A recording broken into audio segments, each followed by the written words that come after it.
আসসালামু আলাইকুম। সাধারণ রান্নাঘর থেকে সকলে কেমন আছেন? আলহামদুলিল্লাহ আমিও ভালো আছি।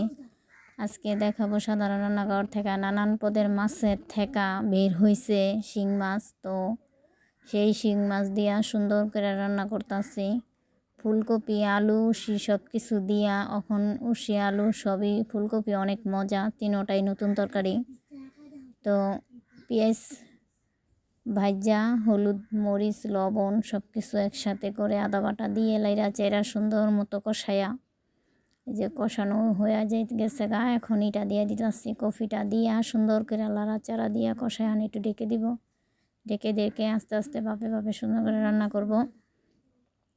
এরকম এখন জল দিয়া দিব। জল দিয়া দিলে সুন্দর মতো বাপে হয়ে যাব।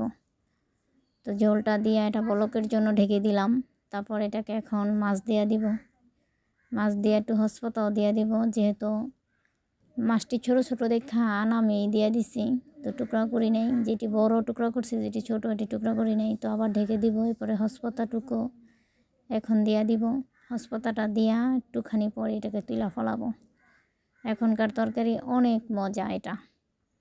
তো রান্নাটা যদি ভালো লাগে লাইক শেয়ার কমেন্ট ও সাবস্ক্রাইব করবেন আমার চ্যানেলটা। সবাইরে বিশেষ অনুরোধ রইল। ধন্যবাদ।